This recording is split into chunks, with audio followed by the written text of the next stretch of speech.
시작하겠습니다. 이제 약소거음을 얼른 마무리 짓고요.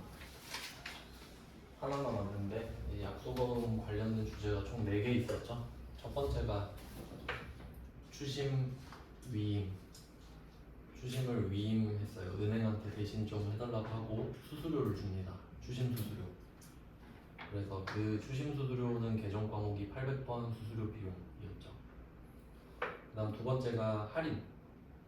은행에 팔아버리는 겁니다. 네, 원래는 차익거래인데 매각거래로 가정을 하죠.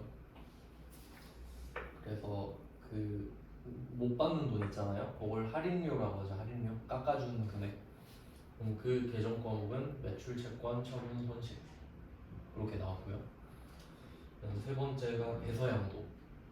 배서양도는 잘 나온다 그랬죠. 진짜 중요한 개념이었고 시간을 많이 써서 알려드렸습니다. 배서양수도 잘 나오겠죠. 그래서 그 관련된 내용을 자세히 봤고요. 그러면 이 배서양도나 배서양수 같은 경우는 특정 계정 과목이라 할 게 없죠.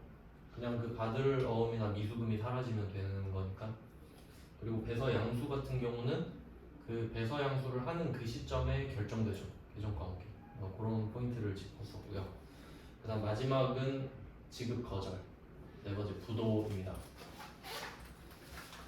뭐 간단한데 상황 파악이 중요하죠. 그러니까 답은 되게 간단해요. 그 6페이지를 보시면 일반적표 유동자산의 6페이지를 보시면은 부도를 세 문제 넣었거든요. 30, 31, 32 세 문제. 요거 세 개 똑같으니까 묶어두시면 됩니다. 그럼 세 개를 연결해 놓고 키워드를 좀 찾아볼게요. 키워드. 일단 30번 문제는 지급 거절입니다. 지급 거절.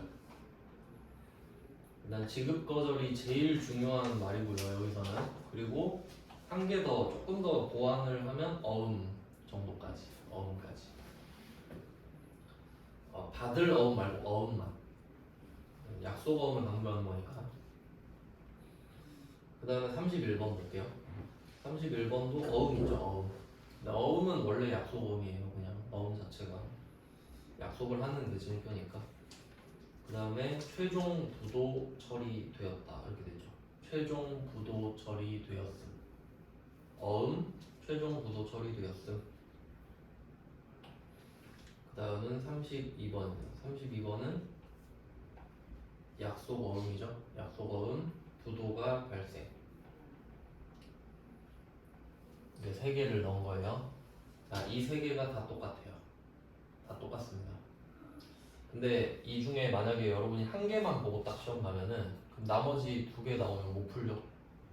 네, 그래서 세 개 넣은 거거든요. 그러니까 이게 답이 너무 쉽다 보니까 상황을 어렵게 설명을 해버리는 겁니다. 그러니까 사실 답은 다 쉽거든요. 근데 뭐 계속 강조를 해드리지만 이게 무슨 상황인지 몰라서 문제를 못 푸는 경우가 많거든요. 그럼 한번 무슨 내용인지 한번 보죠. 이것도 그림으로 한번 볼게요. A랑 B 이 둘 다 회사인데 둘이 거래를 했어요. 그럼 B가 매출을 했다고 하면 A가 약속어음을 주죠. 네, 이런 패턴이잖아요. 일반적인 패턴이고 그 다음에 이 회사들이 각각 은행을 끼고 있잖아요. 저희들도 거래하는 은행이겠죠. 그러면 그 거래 은행을 하나씩 넣어볼게요.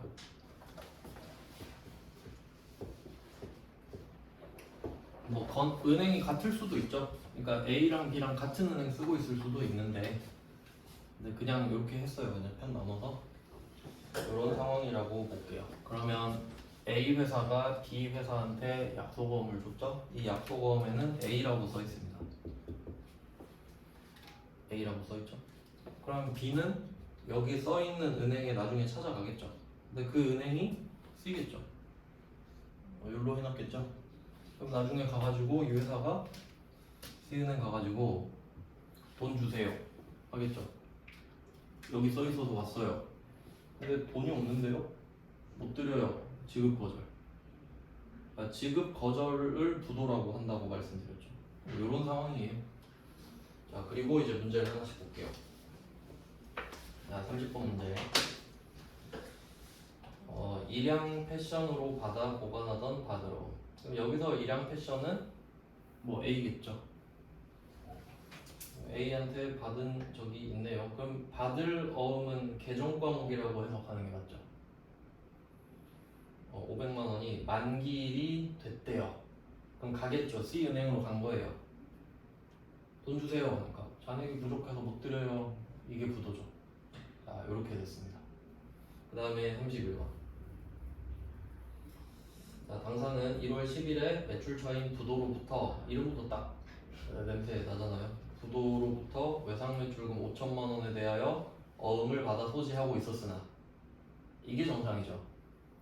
외상 매출금에 대해서 어음을 받았다. 이렇게 상황을 설명해주면 그 계정 과목은 받을 어음으로 해놨었겠구나 라고 생각하는 게 정상인 겁니다. 그게 1월 10일이죠. 그러니까 이때 외상 매출금이 받을 어음으로 바뀌는 회계 처리를 했을 거예요. 근데 오늘이 2월 28일이에요. 여기서 최종 부도 처리가 되었으면 확인됐잖아요. 확인했죠. 그럼 어떻게 알았을까? 가서 저 돈 주세요 한 거지. 근데 뭐라 그랬겠어요? 돈이 없는데요? 죄송해요. 이렇겠죠. 그럼 이제 확인된 거 맞죠? 그러니까 부도가 최종 부도 처리가 확인이 되었다라는 게 위에처럼 30번처럼 그냥 가서 돈 달라고 했는데 지급 거절된 거예요. 근데 31번은 조금 더 임팩트가 있는 게 최종 부도 처리죠. 제가 부도 자체가 심각한 일이라고는 안 했어요. 그러니까 내가 전화해가지고 야 A야 너 돈이 없다는데? 아 맞아 깜빡했네 넣어놓을게 이러면 최종 부도가 아니죠. 근데 한 번 갔는데 A한테 전화했는데 뿅 탄 거예요. 잠수 탄 거예요. 그럼 얘 돈 못 갚는 거구나 이렇게 되겠죠. 그럼 그게 최종 부도가 되겠지. 뭐 그런 느낌이라 보시면 되거든요. 근데 뭐 여기서 부도 처리가 됐으면은 깜빡했을 리는 없겠죠. 사실 거의 다 최종 부도 처리라 보시면 되는데 그 다음 32번 보시면은 자 부도가 발생하여 상환 청구를 하였다 이렇게 돼 있죠. 그럼 한번 상식적으로 생각해봐요. 여러분이 B예요. A한테 물건을 줬잖아요. 뭐 1,000만 원어치 줬다고 해봐요. 그럼 1,000만 원 받아야 되죠. 근데 얘가 잠수 타버린 거예요. 그럴 수 있겠죠. 그럼 그냥 아쉽다 이러고 말아요? 다음부터는 잘 보고 줘야겠네 이럴 리가 없지. 법적 대응을 해야 될 거 아니에요. 아니, 못 받으면 그냥 끝은 아니잖아요. 상환 청구를 하겠다고 법으로 어떻게 해가지고 뭐 그런 느낌으로 보시면 되겠죠. 근데 우리가 뭐 법을 배우진 않으니까 그냥 그런가 보구나. 결론은 뭡니까? 세 개 다 똑같죠. 그럼 30번이랑 31번은 상환 청구 안 했겠어요? 했겠지 상식적으로. 그러니까 말을 안 해준다고 해서 안 한 건 아니겠죠. 그러니까 이 세 개를 연결해가지고 다 똑같은 상황이구나 이렇게 파악을 하셔야 돼요. 그러니까 좀 상당히 답이 쉽기 때문에 상황 가지고 장난을 쳐버리는 거예요. 그러니까 이 본질을 파악하셔야 됩니다. 뺏지 먹은 거예요 가서. 네 이렇게 됐고요. 그 다음에 31번은 또 부가가치세 이야기라는데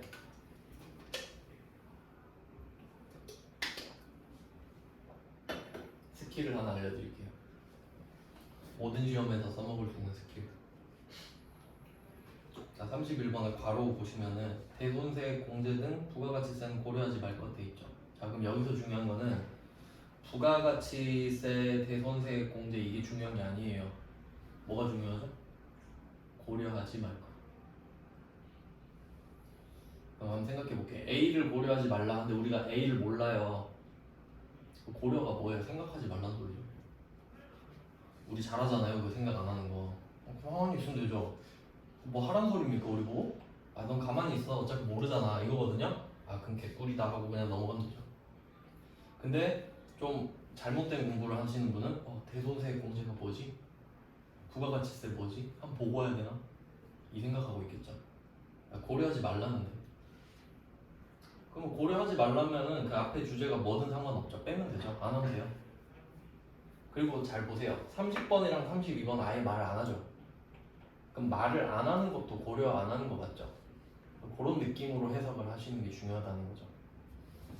네, 그럼 답을 알려드릴게요. 그럼 우리가 보통 이 약속어음을 받았을 때 두 가지 케이스가 있죠. 받을 어음으로 회계 처리를 했을 수도 있고 미수금으로 처리를 했을 수도 있는데 별말 없으면 받을 어음으로 돼 있잖아요. 그러니까 약속어음은 받을 어음 이러면 안 돼요. 그러니까 거의 받을 어음이다 라고 생각해야 맞죠. 특이한 경우가 아니라면 이렇게 보는 게 맞아요. 그러면 이 받을 어음이 갔는데 배지 먹었잖아요. 그러면 이제 정상적인 받을 어음이 아닌 거예요. 그러니까 우리가 생각하는 받을 어음은 날짜 되면 그냥 받는 돈인 거죠. 근데 날짜 돼서 갔는데 없대. 그럼 이제 좀 번거로워지죠. 법적 절차 밟아야 되고. 그러면 이름을 바꿔줘야 돼요. 자, 그럼 우리 입장에서는 받을 어음이 사라진 겁니다.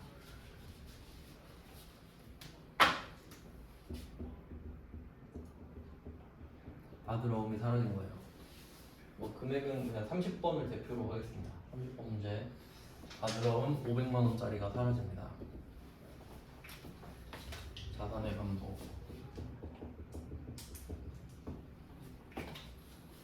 받을 어음은 받을 돈이었죠. 받을 돈. 근데 이 받을 돈을 못 받게 되는 거예요. 그럼 그 받을 돈의 대상이 누구였는지 적어줘야겠죠. 30번은 일양 패션이고요.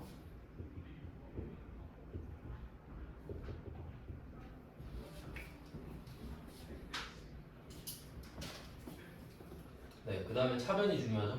차변은 답이 부도, 어음과 수표.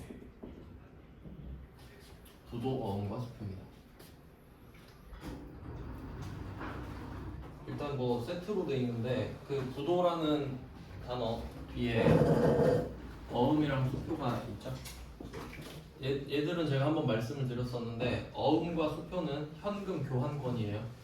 현금 교환권. 그럼 현금으로 교환하는 작업이 필요하죠. 근데 그 작업을 하러 가는 사이에 돈이 없을 수도 있죠. 그러니까 부도의 위험이 있지, 얘 둘은. 근데 수표보다는 어음이 더 위험하고요. 왜냐면 수표는 그냥 갖고 가면 바로 해주게 돼 있어요, 법상. 근데 어음은 날짜가 돼야 주죠. 그러니까 어음이 더 위험하죠. 근데 어쨌든 회계에서는 둘 다 부도 나면 똑같지 뭐 이런 식으로 그냥 처리를 하는 거죠. 자, 근데 그러면 이렇게 하면 오해를 할 수가 있겠죠. 부도 어음과 수표면 이거는 부도가 같다 이런 뜻이잖아요.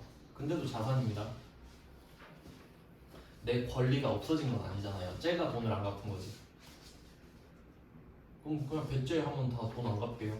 그러니까 권리가 사라진 건 아니고 쟤가 그냥 안 갚았다는 소리예요. 그럼 나는 법으로 어떻게 한번 해보겠다 이 뜻이지. 그래서 금액을 똑같이 적어줍니다. 이름만 바꾸는 거죠. 이름만 바꾸고 요거는 똑같이 자산이에요.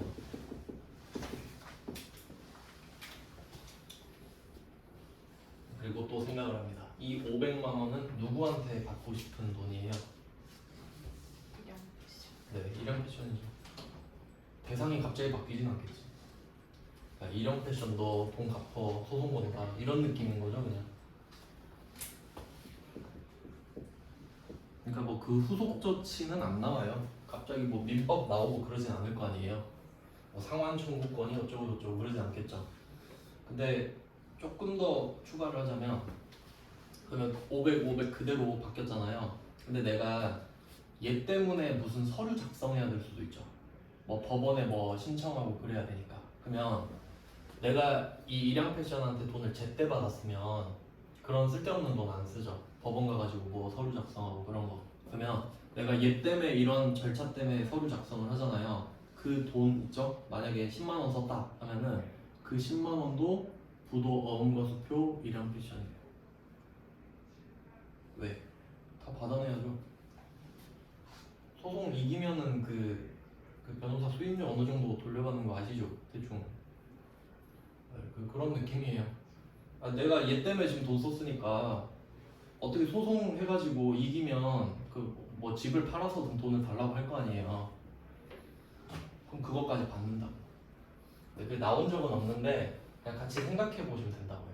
아, 그렇겠구나. 그쵸. 내가 10만 원 썼는데 10만 원 못 받으면 안 되잖아요. 얘 때문에 썼는데. 나온 적은 없어요. 그냥 근데 요새 추세 보세요. 솔직히 30번은 좀 잔인하지 않나요? 지급 거절되었다 이러면 보통 부도라고 알려주거든요. 그러니까 제가 상황을 알려드리는 이유가 이거예요. 그러니까 부도입니다 이래버리면 그럼 부도가 안 나오면 틀리잖아요 여러분이. 근데 그날 돼서 갔는데 돈을 안 주는 게 부도예요 라고 하면은 지급 거절 부도인가 이렇게 생각할 수 있잖아요. 그러니까 사고의 폭을 늘려놔야 된다는 거죠. 그 상황 파악이 돼야 된다는 소리예요. 그래야 실무에서도 그게 그런 거였구나 이렇게 적용을 할 수 있겠죠. 그래서 일부러 3개 넣었습니다. 틀리게 하려고 낸 것 같아서 딱 보니까. 그리고 그 32번을 조금 더 자세히 보면요. 여기서 회계상 거래를 찾아야 되는데 제가 첫 시간에 그랬잖아요. 모든 거래 중에서 회계상 거래만 찾아서 적어야 된다고. 그럼 회계상 거래를 찾아볼게요. 32번은 약소보험 2천만 원에 대하여 부도가 발생했다. 이건 회계상 거래가 맞아요. 맞죠? 자산 형태가 바뀌었잖아요.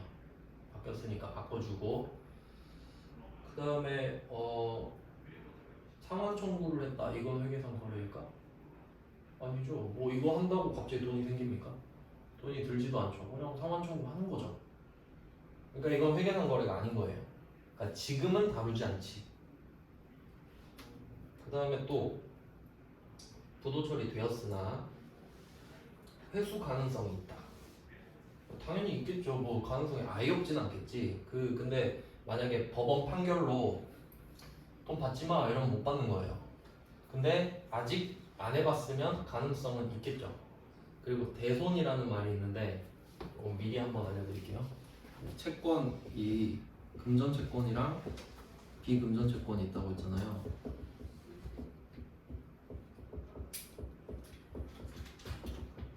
이거 예시 비금전 채권도 예시는 아셔야 돼요. 이거 그 차 살 때 계약금 건 거라 그랬죠. 포르쉐 살 때 계약금 걸어놓고 2천만 원 걸어놓고 한 10개월 지나서 돈이 없어. 나 돈이 없어 생활비가. 그냥 계약 취소할게요. 그럼 그게 원래는 비금전 채권 개념이 2천만 원 계약금 걸고 그 차 나오면 저부터 주세요 이거였죠. 그러니까 금전 채권이 아니잖아요. 계약금 건 거는 차를 달라는 소리니까. 근데 돈이 없어서 취소하면 금전 채권이 되긴 하죠. 근데 취지 자체는 비금전 채권이에요. 계약금은. 근데 우리는 금전 채권을 주로 다루잖아요. 지금도 금전 채권이죠. 근데 이 금전 채권의 문제는 뭐냐면 못 받을 수가 있죠.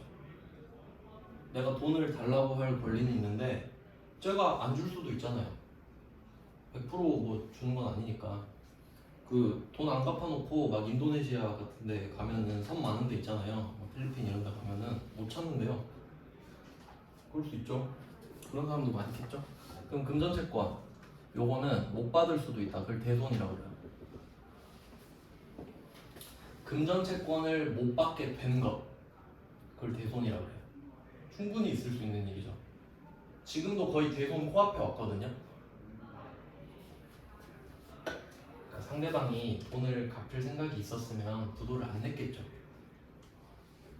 근데 부도가 났잖아요. 그럼 일단 위험한 거죠 지금. 근데 32번에는 대손 처리를 안 했다 그러잖아요.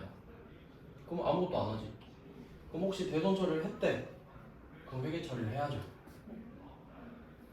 근데 사실 부도가 난 거랑 대손 처리를 하는 거랑은 별개의 사건이죠. 물론 관련은 있는데 따로따로 일어나죠. 따로따로 관련은 있는데 별개의 사건이란 소리입니다. 그러니까 대손 처리를 했다 해도 그 문제를 따로 내겠죠. 대손 처리를 했다는 문제를 내겠지. 그러니까 이거 잘 파악하셔야 돼요. 그러니까 출제자가 지금 나한테 원하는 게 뭔지. 지금은 부도가 확인이 됐으니 부도 처리나 해. 이 말이죠. 네, 그럼 부도가 끝났고 이제 어음 끝. 자, 어음 4개 했죠? 4개 기억하셔야 됩니다. 4가지 이슈가 있었습니다. 그리고 실제로 어음에서는 주제가 좀 몇 개 더 있긴 한데 그런 경우도 있어요. 그러니까 만기가 됐는데 상대방이 조금만 더 기다려 달라고 할 수도 있잖아요. 그러니까 부도 내는 것보단 낫죠. 그러니까 솔직하게 와가지고 솔직히 좀 힘들 것 같은데 한 달만 더 기다려 주시죠 해가지고 날짜를 한 달 지난 걸 또 바꿔서 주는 거야. 그럴 수도 있죠. 그걸 개서라 그래. 개서 고칠게 해가지고. 근데 뭐 그런 건 나온 적이 없으니까. 근데 뭐 그냥 생각해보면 그럴 수 있겠죠. 그럴 수도 있겠구나. 근데 걔는 계정 과목이 안 바뀌겠잖아요. 안 내겠지. 거래처도 안 바뀌고 금액도 안 바뀌고 계정 과목도 안 바뀌니까 그냥 나만 따로 알고 있으면 되는 거지. 뭐 그런 거라서. 자, 이제 어음이 끝났어요. 자, 그럼 지금 우리가 한 계정 과목이 뭔지 다시 정리를 해볼게요.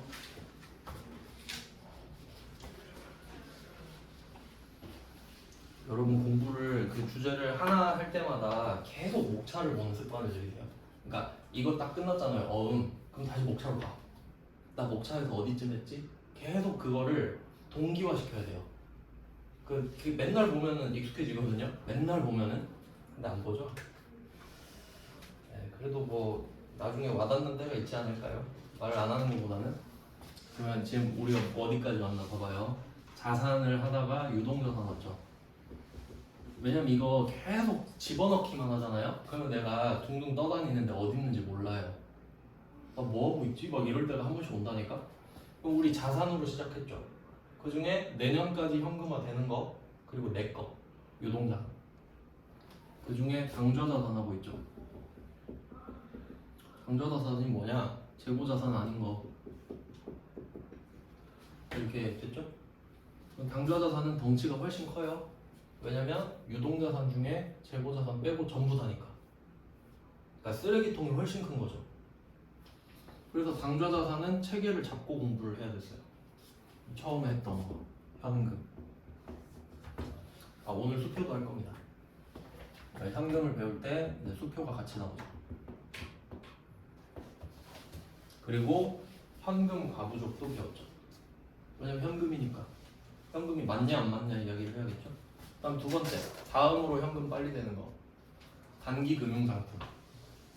그러니까 여러분 입장에서는 예적금. 근데 그건 시험에 잘 안 나오고 단타 주식 있죠. 단기 매매 증권. 단기 매매 증권은 비교해야 되는 거 있죠. 매도 가능 증권. 매도 가능 증권. 단기 매매 증권, 매도 가능 증권은 취득, 평가, 처분. 그렇게 생각이 나야 돼요.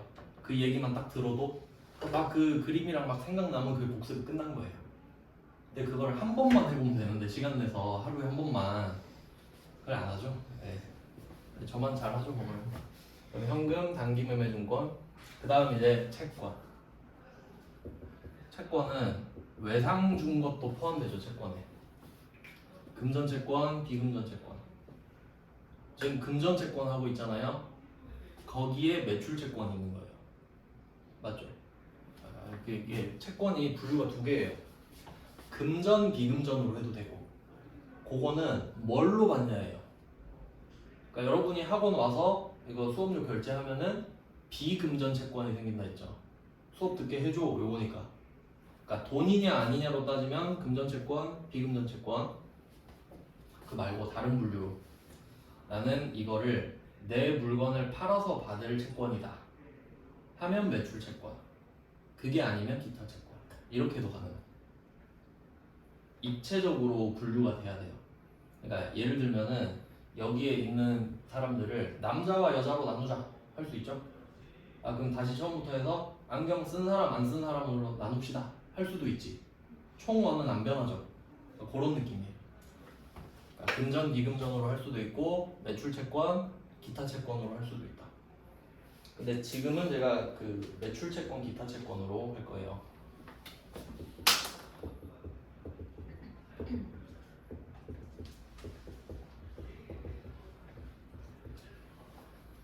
자, 파란색이죠. 매출 채권, 기타 채권. 매출 채권은 외상 매출금 받으러 두 개.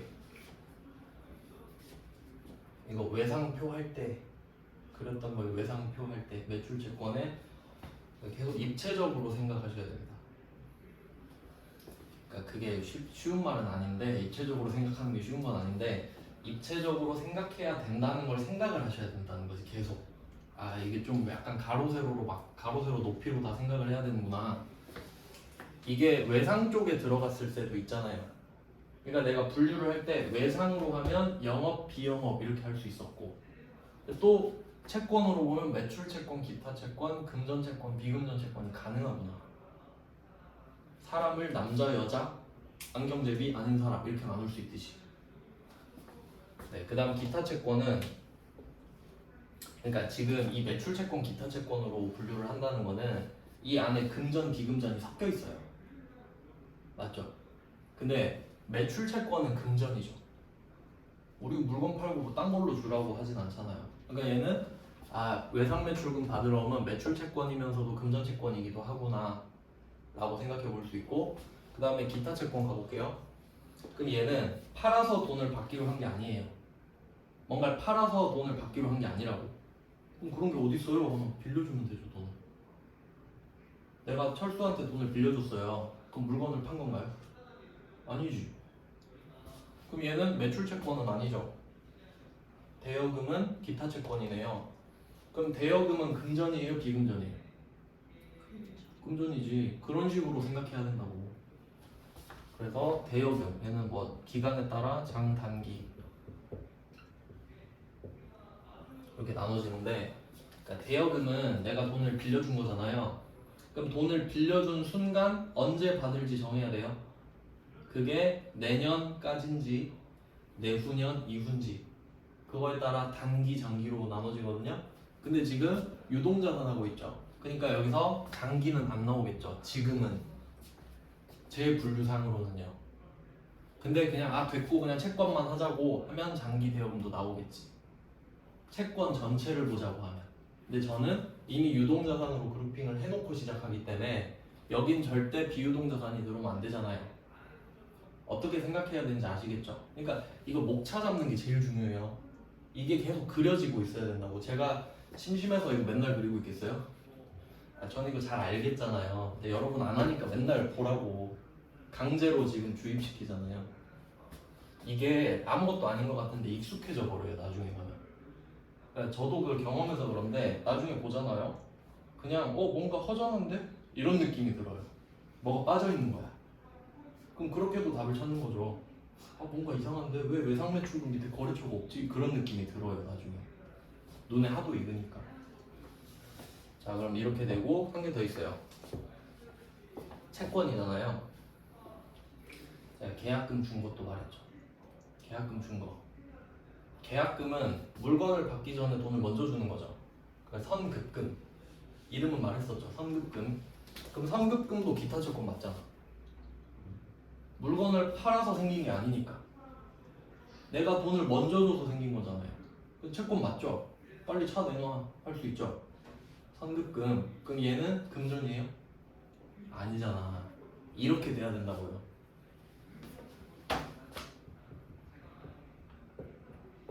그러니까 요거는 매출 채권, 기타 채권으로 나눴을 때 이렇게 되고, 이걸 또 금전, 비금전으로 나눠보세요 하면은 자, 금전 이렇게 모이고 비금전 어쩔로 가고 이렇게도 할 수 있어야죠.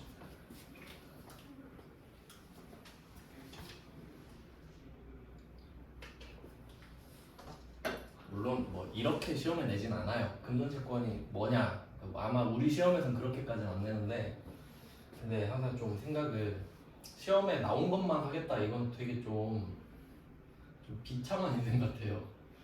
되게 수동적인 삶 아닌가요? 안 나오면 안 하겠다. 그럼 좀 시험에 맞춰서 사는 거잖아요. 내가 제대로 공부하는 게 중요하지. 내가 제대로 공부를 하는데 그 와중에 자격증 하나 얻어볼까? 이런 식으로 접근을 하시는 게 좋죠. 네, 그래서 이렇게 된 거예요. 그럼 이걸 왜 말을 하냐면 외상매출금 했죠. 외상매출금 나왔었잖아요. 맨 처음에 외상매출금을 그 대상으로 약소범으로 받았다. 24번인가 그랬죠. 거기서 외상매출금 나왔고 받으러옴도 나왔죠. 그러니까 외상매출금이 받으러옴으로 바뀌는 문제였죠. 24번이.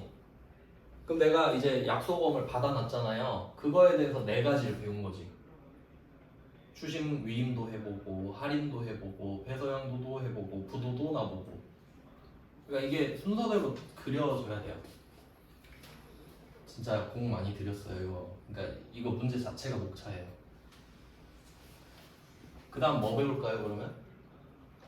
아 빼먹은 게 있네. 제일 중요한 거 빼먹었네. 뭔가 여기서 이상한 게 느껴지셔야 되는데 아직 안 이상하죠? 미수금이 없어요. 미수금. 그럼 듣고 아 맞다 미수금 그래야죠. 이걸 빼먹었네. 그 미수금은 매출 채권일까요? 기타 채권일까요? 물건 그러니까 제품 판 거예요 미수금이? 그럼 기타 채권이지. 그럼 미수금은 금전이에요? 비금전이에요? 금전. 금전. 외우는 거 아니죠? 생각해보면 되죠 그냥.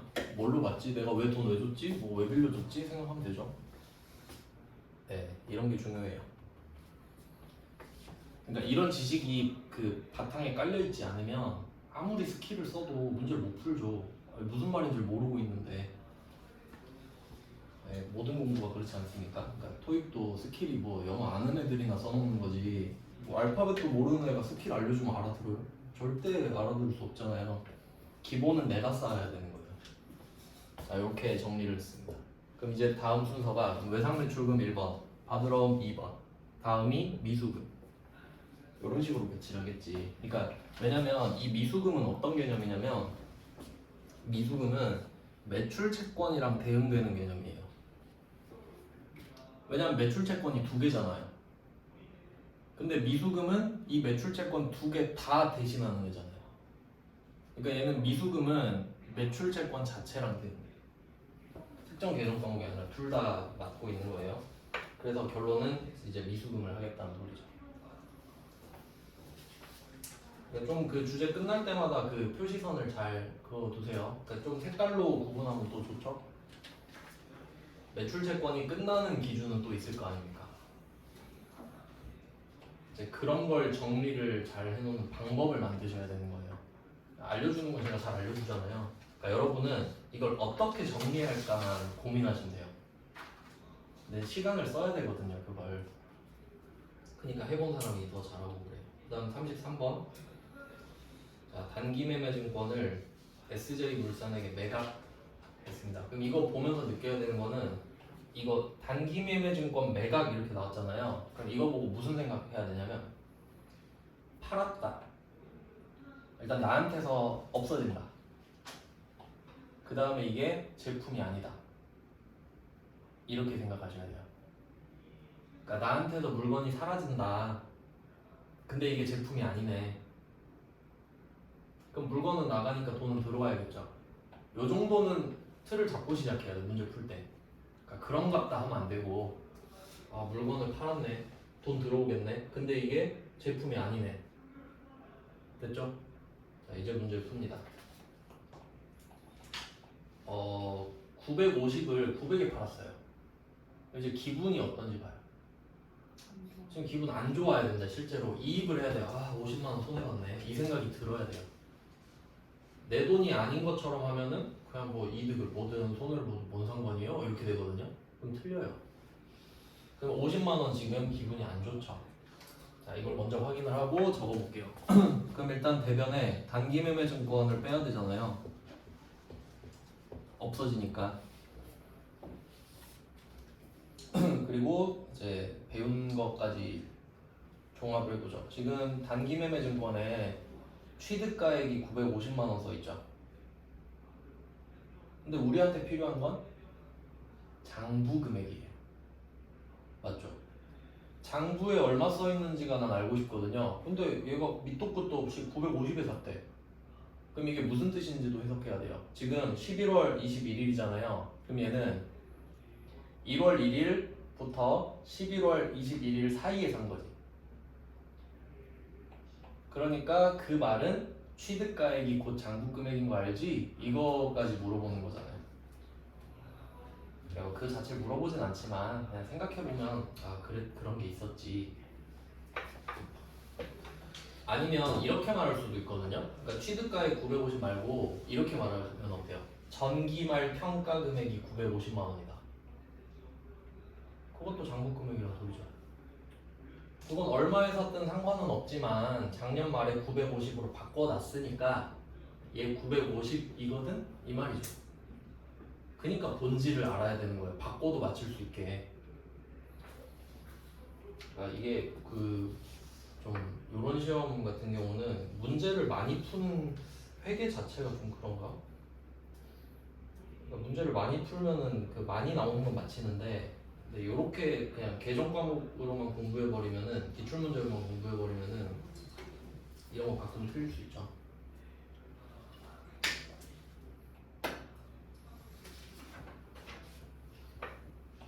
왜냐면 저 같으면 이렇게 내고 싶거든요. 취득가액 950, 그 다음에 전기말 평가 금액 900, 뭐 이런 식으로. 그럼 이제 다 틀려요. 그러니까 그렇게 내는 것까지 생각해서 설명드리는 겁니다. 물론 저는 높은 급까지 하니까. 네, 그러면 이거를 900에 팔기로 한 거죠. 근데 돈은 지금 안 받았죠. 이게 핵심이에요. 내가 물건을 오늘 주는 것 같은 느낌이 들잖아요. 매각했으니까. 근데 오늘 돈을 받았냐 못 받았냐가 중요하죠. 그럼 오늘 돈 못 받았으면 외상이죠. 외상이네? 그럼 그 외상표가 딱 생각나야지. 외상표가 딱 생각이 나야죠. 영업, 비영업, 부채, 자산 이렇게 딱 떠올라야죠. 그럼 지금 영업인가요? 비영업이야. 그럼 아래로 내려가서 오른쪽 자산으로 딱 가는 거예요. 한 개밖에 없었거든요. 미수금. 그러니까 이미지로 생각하면 좀 낫지 않나요? 딱 표 4개 중에 오른쪽 밑에 미수금이 있거든요. 진짜 중요해요. 그 이미지화해서 하는 게. 그 연습하면은 진짜 개꿀이라니까요. 일단 950만 원을 빼고 제가 미수금 뭐 이렇게 되겠죠? 그러니까 돈을 지금 받은 건 아니지만 얼마 받을지가 정해졌고 지금 얼마 받을지는 정해졌는데 지금 못 받은 것 뿐이잖아요. 그러니까 금액도 말 안 하고 예상하진 않죠. 그럼 미수금 900이 나와요. 그럼 미수금은 받을 돈 누구한테 써야 되죠? SJ 물자 써야죠. 대충 뭐 몇 글자만 쓰세요. 그냥 SJ 뭐 쓰든지 S를 쓰든지. 자산, 그다음에 자산.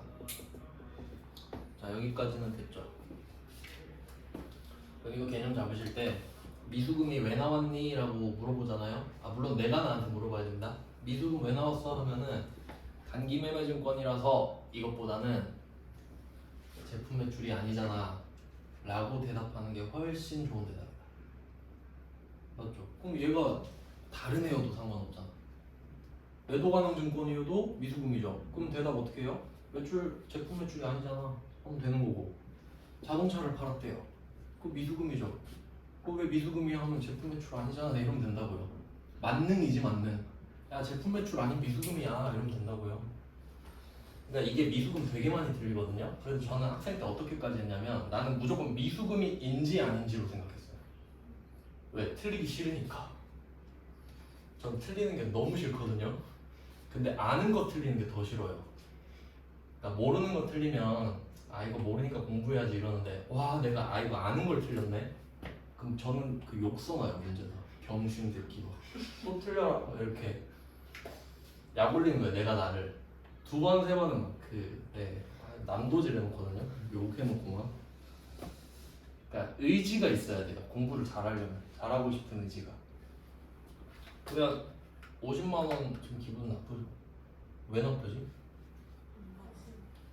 이거 뭐 평가인가요 지금?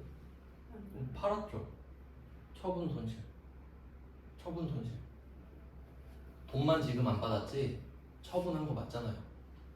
그러니까 자연스럽게 앞에서 배운 개념이 또 나오죠. 단기 매매 증권 처분이. 그러니까 입체적이 될 수밖에 없죠. 그러니까 단기 매매 증권은 2가지로 나올 수가 있네요. 첫 번째는 단기 매매 증권 공부할 때, 두 번째는 제품 매출 아닌 거로 나올 수가 있지. 들러리로. 맞죠? 그러니까 이렇게 저렇게도 나올 수 있는 거죠. 근데 지금은 제품 매출이 아닌의 입장으로 나온 거죠, 그냥. 근데 어쨌든 단기 매매 증권이니까 처분 손실이 나온다. 뭐 금액은 필요 없고 비용이죠, 처분이니까. 그래서 이 문제는 미수금입니다. 미수금이 왜 나왔는지를 생각해야 되는 문제예요. 그러니까 문제마다 주인공이 있잖아요. 그러니까 지금 단기 매매 증권 미수금이 나왔지만 제가 스포트라이트를 비추고 있는 데는 미수금입니다. 그래서 이 문제를 단기 매매 증권에 안 넣은 거죠. 근데 그게 걸로 들어가도 상관은 없죠. 그럼 만약에 제가 거기다가 단기 매매 증권 쪽에다 이 문제를 넣었다면 수수료를 넣었을 겁니다. 그렇겠죠. 저는 그렇게 낼 거예요. 그럼 여기서 이렇게 내겠지. 수수료 10만 원을 차감하고, 근데 이거는 그렇게 낼 수는 없는 게 나중에 900이 따로 들어오잖아요. 그때 수수료가 나갈 거니까. 그러니까 내기가 좀 불편해요, 지들도. 그러니까 그냥 그럴 수 있겠구나 생각만 하시면 되죠. 네, 이렇게 하고 미수금 끝. 한 개 더 있는데. 그다음에 34번. 요거는 중요 표시 하셔야 돼요. 어려워요, 이거. 34번 문제 같은 경우는 요거는 당연히 설명을 해드리는데 아시죠? 제가 말했던 거 시험에서 생각을 해야 돼요. 그러니까 보통 사람들이 시험에 떨어진 이유가 뭐냐면 그 시험 상황을 생각을 안 해요. 저도 옛날에는 그랬는데, 그러니까 시험장 가면은 60분이라는 제한 시간이 있고 그 시간의 압박감, 스트레스를 엄청나게 받거든요. 근데 그거를 맨날 해야 돼요. 맨날까지는 좀 아닌데 주기적으로 그걸 해야 돼요. 그래서 제가 어제 말씀드렸죠. 토익 모의고사를 하루에 1개씩 풀고 있다. 진짜 싫거든요. 푸는 데만 2시간, 리뷰하는데 1시간 또 걸릴 거 아니에요. 근데 또 재정학 공부해야 되고. 근데 안 하면 안 되거든요. 안 하면 자기 만족밖에 안 돼요. 그러니까 내가 시험을 잘 보려고 공부하는 거잖아요. 근데 시험 보는 연습을 안 하면 어떻게 돼? 그냥 자기 만족 맞죠? 나 공부하고 있어. 난 똑똑해졌고. 막 이러고 있으면 안 돼. 시험을 진짜 봐야 될 거 아닙니까? 그러니까 제한된 시간이란 거를 생각 안 하는 사람이 되게 많거든요. 그럼 여러분은 가서 시간에 엄청난 압박감을 느낄 거예요. 그러니까 그 연습을 안 하고 가면은 여러분 평소 실력보다 절반도 못 풉니다. 그 연습을 안 해봤잖아. 그래서 저는 오늘 2시간이잖아요, 토익. LC가 끝났는데 쉬가 마려운 거예요. 진짜 시험을 하는 거 참았어요. 그런 걸 해봐야 될 거 아니야. 그러니까 내가 그리고 저는 일부러 밤새고 시험도 보고 그래요. 그러니까 최악의 상황에서도 시험을 보는 연습을 하고 잠을 일부러 깨자마자 시험도 보고 막 그래요. 저는 이제 어려운 시험을 봐야 되기 때문에. 근데 여러분 그렇게까지는 안 해도 돼요. 여러분 시험 같은 경우는 솔직히 공부량으로 찍어 누를 수 있어요, 그냥. 그러니까 시험 준비를 안 해도, 시험 보는 모의고사를 안 봐도 내가 아는 게 많아버리면 그냥 빨리 풀려요. 그러니까 그걸로 가능한 시험이긴 해요. 근데 저는 좀 다르니까, 저는 진짜 중요한 시험이라서. 하여튼 그래서 이런 문제는, 34번 같은 문제는 좀 공부하실 때는 풀어보되 바로바로 이해가 안 되면 시험장에서 이런 건 안 풀어야겠다라고 약속하는 문제예요. 알겠죠? 되는 대로 시험장 가서 다 풀려고 그러지 마시고 미련을 항상 버려야 돼요. 우리도 이미 지나간 일에 붙잡고 하면 안 되잖아요. 그러니까 그냥 이건 그냥 내가 못 푸는 문제다. 그냥 이거 남들도 못 푼다 생각하세요. 그냥. 내가 모르는 문제는. 그게 맞아요. 그러면 이 34번을 보고 좀 줄게요. 34번은 직원이 업무용으로 사용하던 자동차.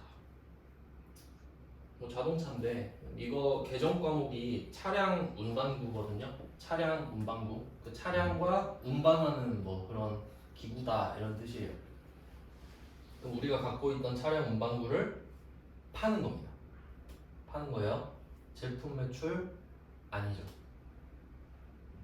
그러니까 이거는 또 생각해 보셔야 될 게, 사용하던 자동차를 팔았잖아요. 그럼 만약에 우리 회사가 현대자동차일 수도 있어요. 맞죠? 그럼 현대자동차가 차를 많이 갖고 있잖아요. 그럼 이게 전부 다 판매용입니까? 자기들이 업무용으로 타는 차도 있겠죠. 실제로 사용하는 차도 있겠죠. 그 차를 판 거예요. 그럼 이건 제품을 판 건가요? 아니지. 이건 유형자산을 판 겁니다. 그 첫 시간에 알려드린 적 있었는데 팔려고 갖고 있는 거는 재고자산이고 쓰려고 갖고 있는 건 유형자산이다.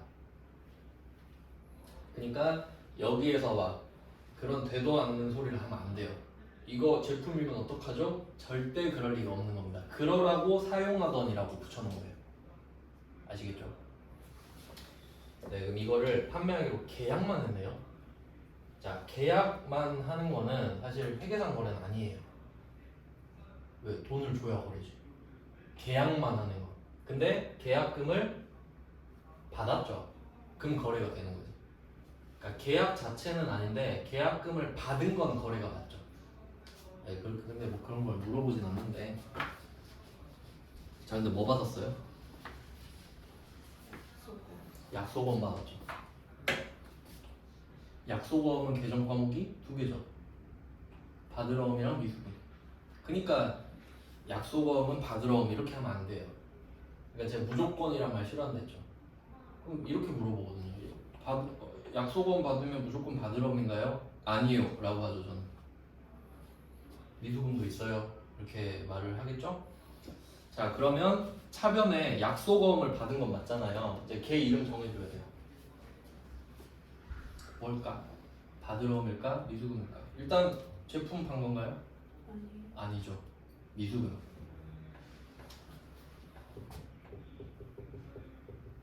미수금입니다. 지금 되게 좀 뭔가 어색해야 돼요. 어음을 받았는데 미수금? 어색한 이유는 한 번도 그런 답을 본 적이 없으니까 그렇습니다. 근데 만약에 이 문제를 여러분이 시험장 가서 처음 보잖아요. 미수금인가라는 생각이 들어도 받으러 온 것을 확률이 높아요. 안 해봤기 때문이에요. 그러니까 해봐야 돼요. 이렇게. 아, 약속어음을 받아도 미수금이 나올 수 있는 거구나 라고 생각을 하셔야 돼요. 아, 그럴 수도 있네. 그럼 이게 500만 원짜리죠?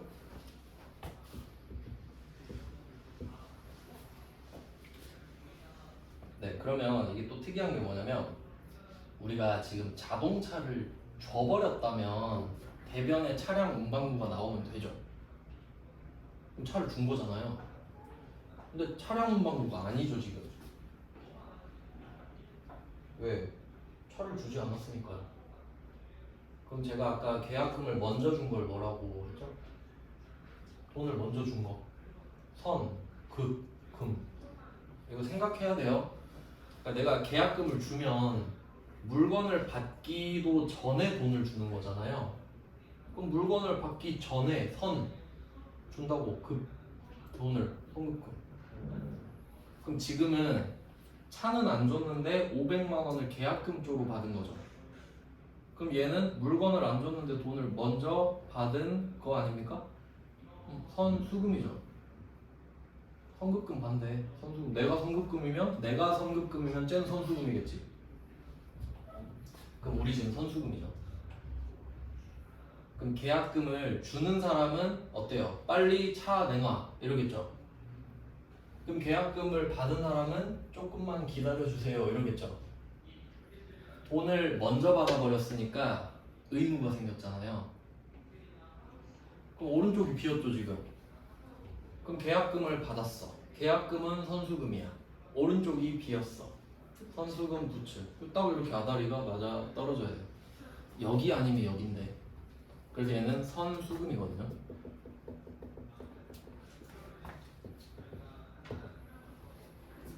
이렇게 되는 겁니다. 되게 답이 특이한 문제예요. 아마 출제자가 좀 약간 힙합 좋아하는 것 같은데 라임을 딱 미수금, 선수금 이렇게 맞췄잖아요. 이건 써놓고도 멘붕입니다. 써놓고도 뭐지? 이런 걸 본 적이 없는데? 이렇게 되거든요. 근데 확신을 가져야 돼요. 내가 제대로 알면 처음 봐도 정답이라는 확신이 생겨요. 근데 풀어봤으면 더 좋지. 자, 그럼 일단 여기다가 자산이고요. 그 다음에 부채인데 자, 여기까지 하고 또 생각을 해봐요. 미수금 500. 근데 안 받은 거죠 아직. 그러니까 이게 되게 특이한 상황이에요. 야 나 차 너한테 팔 건데 계약금 걸고 가 이랬거든요. 나 빨리 돈 필요해가지고 500. 근데 아나 여기 있다 하고 어음 주고 간 거야. 이건 창과 방패의 싸움 아닙니까? 야 빨리 500 내놔. 그래 어음이나 먹어라 이렇게 된 거잖아. 내 증거죠 지금. 빨리 500 줘 했는데 그래 여기 있다 이렇게 된 거예요. 그러니까 나는 계약금을 받았는데 돈을 못 받았어. 맞죠? 그럼 이거는 거래처 써줘야죠. 돈을 못 받았으니까 받아야 되니까. 네, 걔가 인성이에요. 이름과 다르게 인성이 좀 안 좋네요. 그럼 선수금은 그러니까 받았으니까 차를 줘야 될 의무죠. 그것도 인성이잖아요. 되게 좀 특이한 문제죠.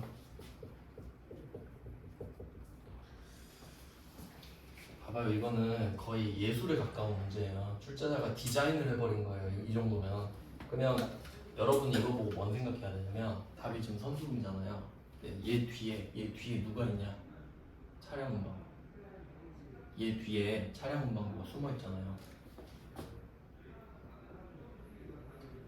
그러니까 잘 생각해 보세요. 우리가 500을 받았잖아요. 그 500을 계약금 쪽으로 받은 거지. 우리가 계약금을 거래 목적이 계약금인가요?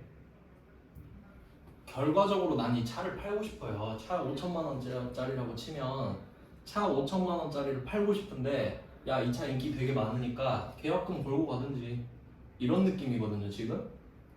그러니까 500을 걸고 가라 그랬어.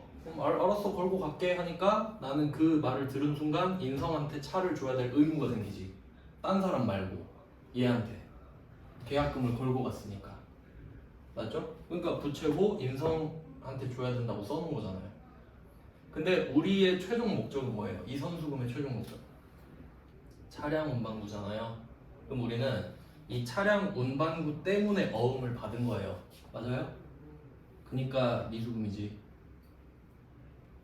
네, 이거 시험장 가서 분석하고 있으면 안 돼요. 시험장 가서 막 이거 하면서 풀고 기분 좋다 근데 5분 가 있어. 그럼 떨어졌어요. 알겠죠? 그러니까 이게 바로 답이 생각 안 나면 이거는 아쉽다. 리뷰 때 봐야지 하고 넘어가요. 바보들은 이거 푸느라 5분 쓰고 있을 테니까. 여러분들은 내가 이거 시간만 무제한이면 푸는데 하고 그냥 버리시는 거예요. 알겠죠? 더 좋은 문제들이 기다리고 있잖아. 이 다음 문제에 그거 나올 거예요. 추심, 위임, 수수료. 그거 맞춰야죠. 이거 맞추고 있으면 안 되고. 얘가 어떤 느낌인지 아시겠죠? 이런 문제를 짱돌 문제라고 하는 거예요. 매번 나오는 게 아니에요. 근데 생각해 보기엔 좋지. 구조가 그렇게 되니 그래 알았다 이런 느낌으로. 네, 여기까지 해놓고 7시 5분부터 다시 볼게요.